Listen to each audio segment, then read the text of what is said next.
వచ్చే ఎన్నికల్లో వైసీపీ ఓటమి ఖాయమంటున్నారు టీడీపీ యువనేత జేసీ అస్మిత్ రెడ్డి. జగన్ అనుసరిస్తున్న ప్రజా వ్యతిరేక విధానాలే తమను గెలిపిస్తాయని చెబుతున్నారు. అనంతపురం జిల్లా రాజకీయాల్లో తమకంటూ ప్రత్యేకత సంపాదించుకున్న జేసీ కుటుంబం తాడిపత్రిలో బస్సు యాత్ర ద్వారా ప్రజల్లోకి వెళ్లే యత్నాలు చేస్తోంది.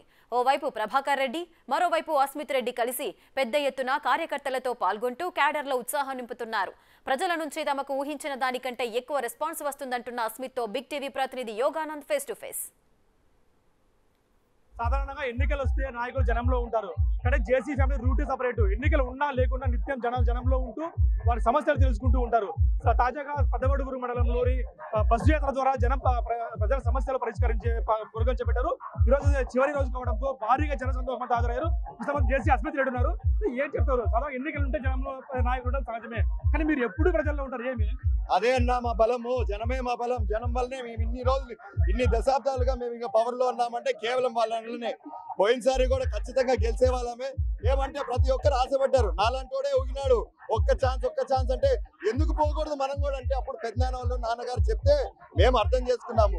అటువంటి పరిస్థితుల్లో జనం ఎక్కడున్నారు? ఆ ఒక్క ఛాన్స్ పైన ఊగినారు, ఓట్లు వేసినారు. ఈసారి ఒక్క ఛాన్స్ కాదు కానీ దేవుడు దిగొచ్చినా, వాళ్ళ నాయన గారు దిగొచ్చినా కూడా ఓట్లు వేసే పరిస్థితుల్లో లేరు. కేసీరెడ్డి అంటున్నాడు, ఈసారి జేసీ మమ్మల్ని ఓడిపోతే ఊరు ఇడిపిస్తాం వాళ్ళని అంటూ కూడా పెద్ద ఎత్తున ఆరోపణలు వస్తున్నాయి. నా గురించి వదిలేసి ఒకవేళ ఆయన ఓడిపోతాడు, ఆయన ఏం చెప్తాడు ఆయన అడగండి ఫస్ట్. ఎలా ఉంది ప్రస్తుతం ప్రజా సమస్యలు? ఏం గుర్తించారు? ఎలా పరిశ్రమ అన్న సమస్యలు అంటే ఒకటే, మేము చాలా వరకు అన్ని పనులు పూర్తి చేసినాము. పోయిన మన లాస్ట్ ప్రభుత్వం వరకు 2014, 2019 చివరి వరకు అయితే ఖచ్చితంగా చేసినాము. వాళ్ళు ఆ బంగారు పొలంలో మేమైతే పెట్టించాము, అది వాడుకున్న చాలు, వాళ్ళు బాగుపడి ఇంకోసారి ఓటు అనేది ఉండిండదు వాళ్ళకి. కానీ వాళ్ళు వాడుకోలేకపోయినారు. నీళ్ళు వదిలేమన్నారు. మేము ఆ రోజు ఆ కణాలు చేపిస్తే కదా వాళ్ళు నీళ్ళు వదిలేరు, మేము రిజర్వాయర్లు చేపిస్తే కదా వాళ్ళు నీళ్ళు వదిలేరు. అయినా సరే వాళ్ళ స్వలాభం కోసము నీళ్ళు వదులుకొని ప్రజలకైతే నీళ్ళు వాళ్ళు అందించిన పరిస్థితి అయితే లేదు. సో ఖచ్చితంగా ప్రజలే వాళ్ళకి జవాబుదారీ. మేము అవన్నీ మాట్లాడి కూడా వేస్ట్, ప్రజలు చేసి చూపిస్తారు. ఎన్నో నెలలు లేదు, ఇంకా మాట 2 నెలలు ఉంది. తాడిపత్రిలో ఇసుక, అండర్ గ్రౌండ్ డ్రైనేజీ, వీధి లైట్లు, మున్సిపాలిటీ సమస్యలు, ఇన్ని సమస్యలు ఉన్నాయా? జేసీ వాళ్ళు సృష్టిస్తుందంటే మాకేం పని అన్న సృష్టించేదానికి? మేము ప్రజలు అందుబాటులో ఉంటాం, కానీ ఎప్పటికైనా సృష్టించేదానికి ఏముంది? వాళ్ళు నిజం చెప్పండి, మీరే చెప్పండి. ఇసుకది చూస్తా ఉన్నారు, ఎక్కడ చూసినా వాళ్ళు తవ్వుకొని పోతున్నారు. లారీలు పోతా ఉన్నాయి, 100 లారీలు పోతాయి. కేవలం మా పప్పూరు మండలం దాదాపు రోజుకి 500 లారీలు పోతాయి. మళ్ళీ అది ఇసుక దోపిడీ కాదా? దాన్ని ఏమంటారు? మీరే చెప్పండి. అండర్ గ్రౌండ్ డ్రైనేజ్ సమస్య అంటారు. అవును, సమస్యలు ఎక్కడ చూసినా ఉన్నాయి. దాదాపు 2 ఏళ్ళు గెలిచిన తర్వాత ఒక్క రోజు కూడా పని చేయించినది లేదు. అందుకేమైనా వేర్లు కానీ అట్లాంటివన్నీ బూడిపోయినాయి. బూడిపోయినప్పుడు ఎవరు దాన్ని రిపేర్ చేసేది? రిపేర్ చేయడానికి డబ్బులు ఉండాలా, వాళ్ళకి ఆదాయం సృష్టించేది వస్తాయి కదా డబ్బులు వచ్చేదానికి. ఎంతసేపు ఉన్న కూల్చడాలు తప్ప ఈ విధంగా ఆదాయం సృష్టించేది అయితే లేదు వాళ్ళకి.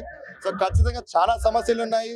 నేను మొన్ననే చెప్పాము, మాకు దాదాపు మా నియోజకవర్గానికి 300 కోట్ల దాకా మాకు ప్రభుత్వం ఇస్తే ఈ పాటికి మళ్ళా ఎటు ఉండేదో 2, 3, 5 ఏళ్ల కిందట ఏ విధంగా ఉండేదో మా మున్సిపాలిటీ అయితేనేమి, నియోజకవర్గం అదే విధంగా మళ్ళీ తీర్చిదిద్దుతాం దాన్ని.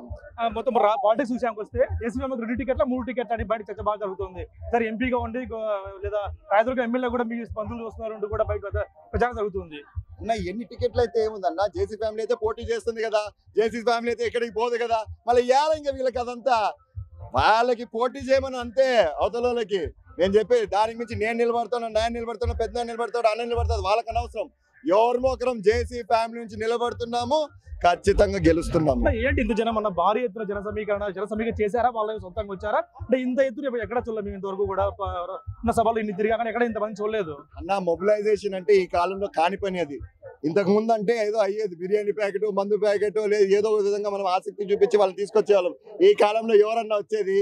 ఎవరి పాటికి వాళ్ళు హాయిగా సంతోషంగా సంపాదిస్తున్నారు. ఇంతకు ముందు సంవత్సరానికి 30,000 సంపాదించాడు, నెలకి 30,000 సంపాదిస్తున్నాడు ఏదో ఒకటి విధంగా చేసుకొని. మళ్ళీ అట్లాంటప్పుడు మన మాట ఎవరన్నా వినే పరిస్థితి లేదు. స్వచ్ఛంగా వాళ్ళు వచ్చినారు, ఖచ్చితంగా అభిమానంతో వచ్చారు. ప్రభుత్వ వ్యతిరేకత పైన ఖచ్చితంగా వచ్చినారు. ఫైనల్ గా చెప్పండి, టీడీపీ జనసేన కూటమి రాష్ట్రంలో కానీ తాడిపత్రిలో కానీ ఏ విధంగా ఉండబోతుంది? అద్భుతం అన్న, దాని గురించి ఇంకా సందేశం ఎందుకు? ఎన్ని సీట్లు అయితే ఏముందన్న? అధిష్టానం పైన వాళ్ళిద్దరు మాట్లాడుకొని ఎన్ని దానికైనా మేమంతా రెడీ. ఎటువంటి పరిస్థితులైనా ఇద్దరికి సపోర్ట్ చేస్తాం. మా ఇద్దరిది ఒకటే ఆశయం, ఈ ప్రభుత్వాన్ని పోగొట్టాలా, దింపాల్సిండేదే మనం ఖచ్చితంగా.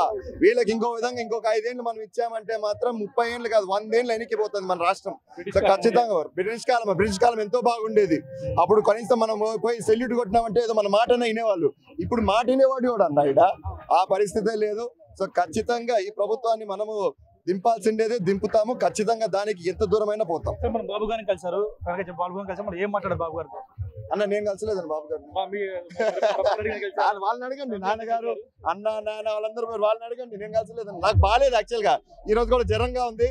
అయినా ఇంత పెద్ద ప్రోగ్రామ్ ఇంత మంది వచ్చారంటే రాకపోతే బాగుండదని చెప్పి ఖచ్చితంగా వచ్చాను. ఈ రోజు కొంచెం బెటర్ గా ఉంది, కానీ ఇప్పటికి ఇంకా ఫీవరిష్ గా ఉంది నాకు. Thank you so much.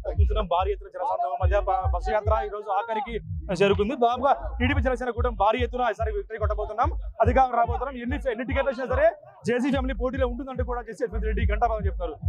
Prasad big TV Tirupati నుంచి. సాధారణంగా